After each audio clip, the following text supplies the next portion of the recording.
कहानी का अंत हो ये जरूरी तो नहीं, कुछ कहानी बस अधूरी रह जाती हैं। वो वक्त भी जनवरी 2016 की हल्की हल्की ठंड थी। शाम होने को था, सूरज विदाई ले रहा था। मैं अपने आप में मशगूल अपने घर की ओर जा रहा था। तभी एक घंटी की आवाज सुनाई दी और एक लड़की की शोर, हटो।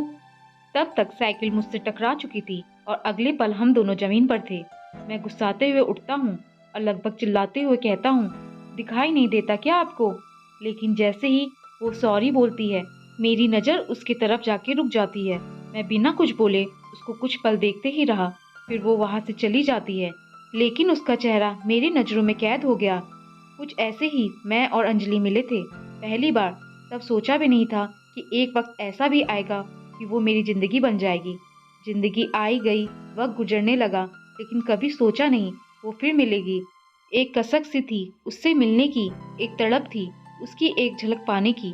वो साल था 2017 की। मैं दिल्ली जा रहा था ट्रेन से। सोचा भी नहीं था कि ये ट्रेन मुझे मेरी मंजिल से मिलाने जा रहा है। एक या दो स्टेशन गुजरा होगा, तभी एक लड़की परेशान सी इधर उधर अपनी सीट खोजती हुई मेरी सीट के पास आती। मैं किताब में खोया था। तभी एक आवाज मेरी कान में गूंजा, एक्सक्यूज मी।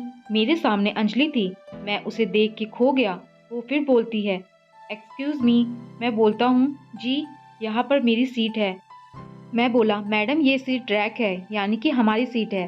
और मैं थोड़ा सा खिसक गया। वो बैठी। मैं तो पहचान गया था, लेकिन शायद उसके लिए मैं अनजान था। ये मुलाकात कुछ ऐसी थी मेरे लिए जैसे किसी मुरझाए से पेड़ को सावन की बारिश मिल गई हो, जैसे उपवन में उदास मोर को नाचने का मौका मिल गया हो। सफर शुरू हुआ, वो किताबों में खो गई और मैं उसकी नज़रों में, उसकी आंखों में वो नशा था कि उसी नशे में देख के जिंदगी बिता लूं। शाम होने को थी, मगर बोगी में शांति थी। इसी शांति को भंग करते हुए चाय वाला आता है। चाय ले लो, चाय, गरम चाय। वो एक कप चाय लेती और अपने पर्स से 500 का नोट निकाल के देती है। मैम साहब, ये नोट नहीं ले सकता, खुले दो। भैया खुले तो नहीं है मेरे पास। फिर थोड़ी सोच के बोलती, चाय छोड़ दो भैया। मैं अपने पॉकेट से 10 का नोट निकाल के थमाता हुआ बोलता हूँ, चाय को मना नहीं करते, बुरा मान जाएगी वो। थोड़ी हिचकती है तो मैं बोलता हूँ, आगे लौटा दीजिएगा। इतना सुन के वो मुस्कुरा देती है। ये हमारी पहली छोटी सी बातचीत थी। हमारी सफ़र शुरू हो चुका था, या यूँ कहे जिंदगी के एक अध्याय लिखी जाने वाली थी। वो 10 के नोट से शुरू बात अब फेसबुक के फ्रेंड लिस्ट तक पहुँच चुकी थी। हम तो साइकिल के धक्का खा के ही प्यार में पड़ गए थे। बाकी कसर मार्क जुकरबर्ग पूरा कर दिए, वही फेसबुक बनाने वाले।